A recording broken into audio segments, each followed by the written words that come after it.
Olá, meus irmãos, a paz de Jesus no seu coração. Vamos juntos fazer o nosso estudo bíblico. Vamos para o capítulo 10 do livro do 1 Reis, capítulo 10. Graças a Deus estamos juntos, dia após dia. Entramos agora numa terceira parte sobre a pessoa de Salomão. Vimos o Salomão, o sábio, o Salomão, o construtor, e agora o Salomão, o comerciante. Então fique comigo, pega a tua Bíblia, 1 Reis, capítulo 10. Em nome do Pai, do Filho e do Espírito Santo. Amém? Vinde, Espírito Santo, vinde por meio da poderosa intercessão do Imaculado Coração de Maria, a vossa amadíssima esposa. Amém. Muito bem. Aqui nós vamos ver agora um momento muito conhecido, que é a visita da rainha de Sabá, né, até Salomão. Então ela visita Salomão, rainha de Sabá. Versículo 1. Veja, antes disso, o reino de Sabá ocupava o sudoeste da Península Arábica. Mas essa rainha era mais provavelmente a soberana de uma das 3 colônias sabéias existentes na Arábia do Norte. Né? O motivo de sua visita é de forte conotação lendária. Pode ter sido o estabelecimento de relações comerciais. Sabá é frequentemente mencionada, né, com Dadã, outro povoado árabe, e é contada entre as grandes tribos caravaneiras. Esta nação longínqua virá prestar homenagem ao rei futuro na Jerusalém Nova. Muito bem, então, rainha de Sabá. A rainha de Sabá, versículo 1, ouviu falar da fama de Salomão por ordem do nome de Yahvé, e veio pô-lo à prova por meio de enigmas. Chegou a Jerusalém com numerosa comitiva, com camelos carregados de aromas, grande quantidade de ouro e de pedras preciosas. Apresentou-se diante de Salomão e lhe expôs tudo o que tinha no coração. Mas Salomão a esclareceu sobre todas as suas perguntas, e nada houve por demais obscuro para ele que não pudesse solucionar. A sabedoria de um homem que solucionou todos os enigmas, tudo que aquela mulher partilhou, né? Essa sabedoria que nós devemos ter, claro, através dos estudos hoje, para solucionar todos os questionamentos dos nossos filhos, dos nossos jovens, alimentando então a fé com a razão, com o conhecimento da verdade, que deve ser anunciada por todos nós. Então nós precisamos, de fato, estudar, conhecer e pedir a Deus a graça da sabedoria, da inteligência, para assim a gente viver a experiência de poder solucionar os questionamentos desse mundo. Em Deus, com muito estudo, nós conseguiremos fazer isso. Porque Deus é a resposta. Ele tem a resposta. Não estou dizendo que Deus é a resposta, dizer assim, as pessoas perguntam, Deus. Não, não é isso. Ele nos dá a resposta. Se nós estudarmos a filosofia, se nós estudarmos a teologia, se nós adentrarmos no meio do conhecimento, e existem maravilhosos autores, né? Com a espiritualidade, a gente vai ter a sabedoria para responder às inúmeras questões desse mundo, dos nossos filhos, tá bom? Versículo 4. Quando a rainha de Sabá viu toda a sabedoria de Salomão, o palácio que fizera para si, as iguarias de sua mesa, os aposentos de seus oficiais, as funções e vestes de seus domésticos, seus copeiros, os holocaustos que ele oferecia no templo de Yahvé, ela perdeu o fôlego. Olha que interessante que diz aqui. Ficou fora de si e disse ao rei, realmente era verdade, quando ouvi na minha terra a respeito de ti e da tua sabedoria. Eu não queria acreditar no que diziam antes de vir e ver com meus próprios olhos, mas de fato não me haviam contado nem a metade. Tua sabedoria e a tua riqueza excedem tudo quanto ouvi.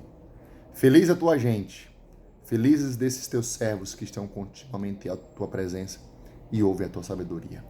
Então aquela mulher reconhece a sabedoria, a grandeza, a riqueza de Salomão. Para nós, Jesus Cristo, né? Reconhecer a sabedoria encarnada, a grandeza de Jesus. Bendito seja Yahvé, teu Deus, que te mostrou sua benignidade, colocando-te sobre o trono de Israel. É porque Yahvé ama Israel para sempre que ele te constituiu rei, para exerceres o direito e a justiça. Ela deu ao rei 120 talentos de ouro, uma grande quantidade de aromas e de pedras preciosas. A rainha de Sabá trouxe ao rei Salomão uma tal abundância de aromas que jamais se viu em tanta quantidade. Por sua vez, a frota de Irã, que trouxe ouro de Ofir, trouxe também madeira de sândalo, em grande quantidade e pedras preciosas.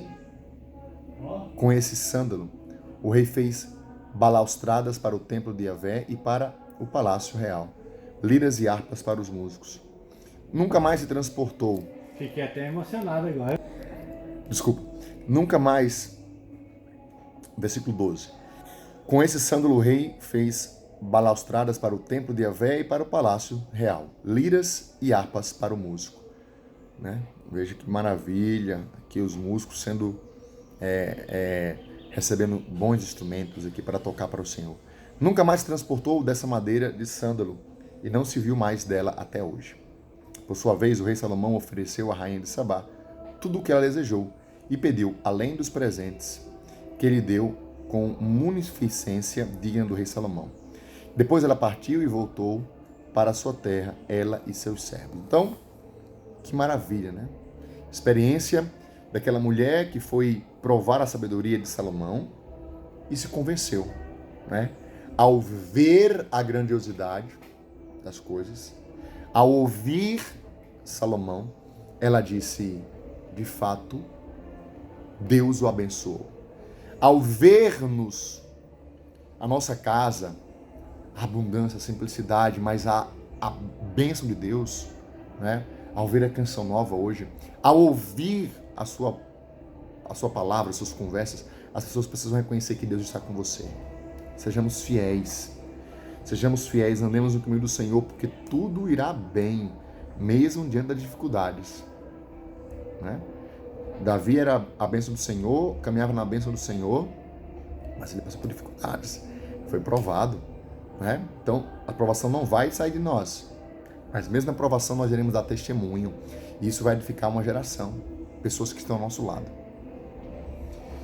O peso do ouro que chegava para Salomão anualmente era de 666 talentos de ouro, sem contar o que lhe provinha dos mercados itinerantes, do lucro dos comerciantes e de todos os reis do ocidente e dos governadores da terra. O rei Salomão fez 200 escudos grandes de ouro batido, para cada um dos quais utilizou 600 ciclos de ouro. Olha a riqueza de Salomão. E 300 pequenos escudos de ouro batido, gastando em cada um deles 3 minas de ouro, e depositou-os na casa da floresta do Líbano. O rei fez também um grande trono de marfim e revestiu de ouro puro. Esse trono tinha 6 degraus em espaldar, arredondando na parte superior, braços de cada lado do assento, e 2 leões em pé perto dos braços. E 12 leões colocados de um lado e do outro dos 6 degraus. Nada de semelhante se fez em reino algum. Então, que glória! Os leões representando o reinado, né? O rei, a força. Todas as taças que o rei de Salomão usava para beber eram de ouro, e toda a baixela da casa da floresta do Líbano era de ouro puro. Nada era de prata, porque de prata não se fazia caso nenhum no templo de Salomão. Que riqueza, né? Com efeito, o rei tinha no mar uma frota de Tarsis, né? Com a frota de Irã, e de 3 em 3 anos a frota de Tarsis voltava carregada de ouro, prata, marfim, macacos e pavões. O rei Salomão superou em riqueza e em sabedoria todos os reis da terra. Todo mundo queria ser recebido por Salomão para ouvir a sua sabedoria que Deus lhe tinha posto no coração. E cada um anualmente trazia o seu presente: objetos de prata e ouros, roupas, armas e aromas, cavalos e mulas, assim a cada ano. A gente já imaginou? Já imaginou a grandiosidade desse homem? Né? Desse reinado? Salomão reuniu também carros e cavaleiros. Possuía 1.400 carros e 12.000 cavaleiros. Colocou-os nas cidades dos carros e junto do rei em Jerusalém. Fez com que a prata fosse tão comum em Jerusalém quanto as pedras e os cedros, tão numerosos como os sicômoros da planície. Importavam-se para Salomão cavalos de Musur e da Cilícia. Os mercadores do rei importavam-nos da Cilícia mediante pagamento à vista. Um carro era importado de Musur por 600 ciclos de prata e um cavalo por 150.